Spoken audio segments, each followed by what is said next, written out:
Rajiv times के special segment अपना मध्य प्रदेश में आप सभी का स्वागत है। मैं हूं आपके साथ अनिकेत दीक्षित, हिंदुस्तान के दिल की आवाज और वो सच जो कोई नहीं दिखाता। आज फिर एक नई कहानी, नया सवाल, नया खुलासा सिर्फ आपके लिए। तो चलिए शुरू करते हैं खबरों का सिलसिला। शिवपुरी जिले के करेरा में अधिवक्ता की दिन दहाड़े हत्या के विरोध में पूरे मध्य प्रदेश के वकील आज 16 फरवरी को हड़ताल पर रहे।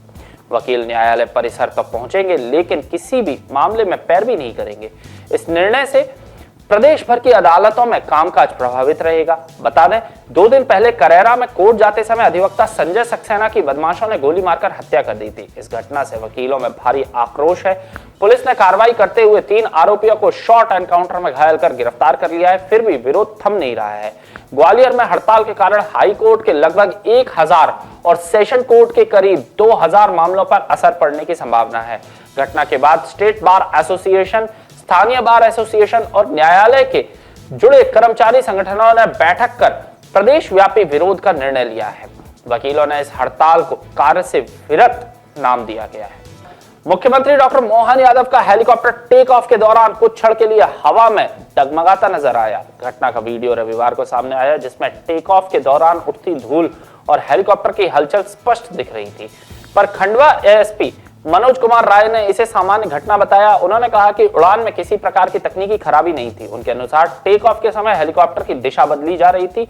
धूल अधिक ना उड़े इसलिए पायलट ने गति धीमी कर दी और कुछ सेकंड बाद स्थिति सामान्य हो गई। उन्होंने इसे सामान्य प्रतिक्रिया बताया है। बता दें, सीएम यादव शनिवार को खंडवा जिले के पंधाना में राज्य स्तरीय लाडली बहना योजना के कार्यक्रम में शामिल होने पहुंचे थे। कार्यक्रम समाप्त होने के बाद जब हेलीकॉप्टर ने हवाई पट्टी से उड़ान भरी तो वो आगे बढ़ने की बजाय कुछ पल पीछे की ओर जाता दिखाई दिया और फिर हवा में स्थिर हो गया।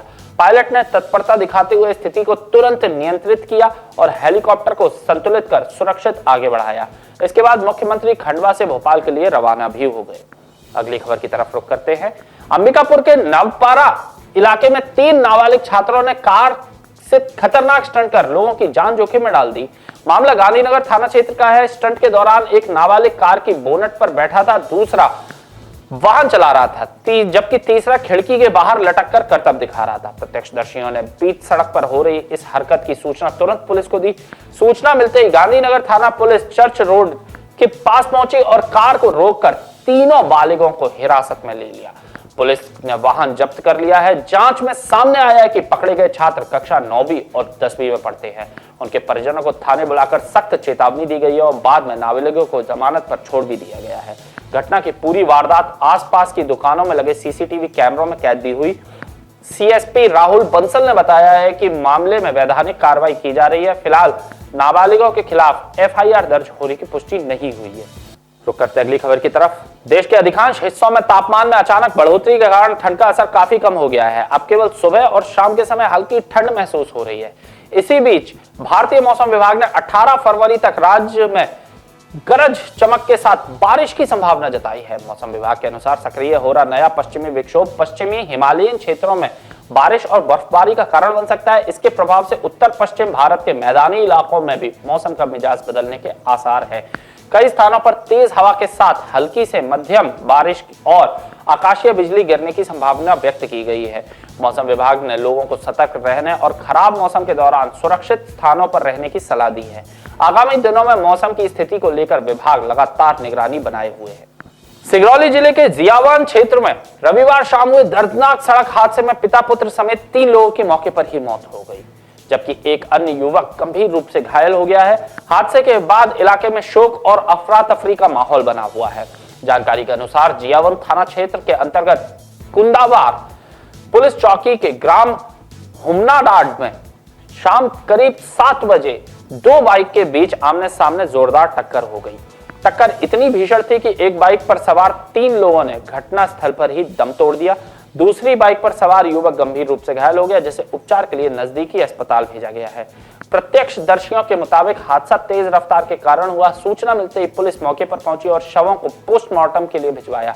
घटना के बाद परिजनों का रो रो कर बुरा हाल है। पुलिस मामले की जांच में जुटी हुई है।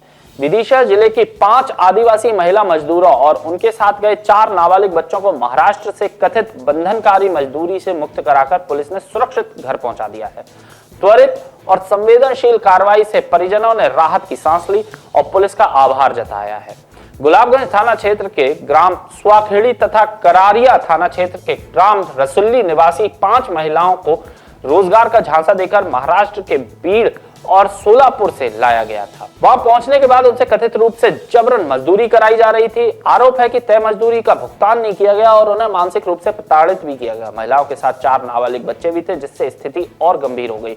मामले की सूचना मिलते ही पुलिस ने तत्परता दिखाते हुए संबंधित राज्यों के अधिकारियों से समन्वय स्थापित किया और सभी को सुरक्षित रेस्क्यू कर लिया।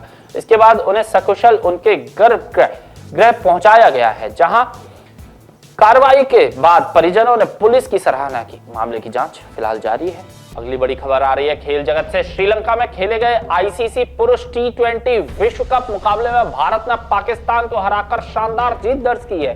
इस ऐतिहासिक मैच का उत्साह इंदौर के हृदय स्थल राजवाड़ा पर भी देखने को मिला, जहां बड़ी LED स्क्रीन पर सैकड़ों क्रिकेट प्रेमियों ने लाइव मुकाबला देखा और जीत के बाद जमकर जश्न मनाया।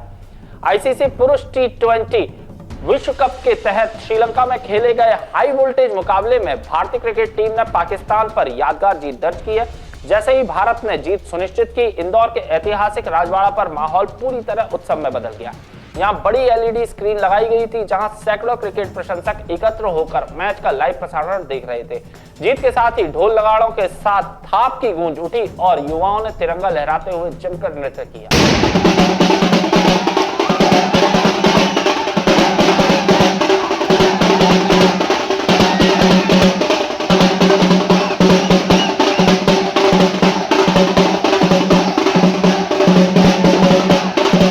तो यह थी मध्य प्रदेश से जुड़ी कुछ बड़ी खबरें हैं। मुझे दीजिए इजाजत, तब तक अपना और अपने मध्य प्रदेश का ख्याल रखिए। जुड़े रहे राजीव टाइम्स के साथ। नमस्कार।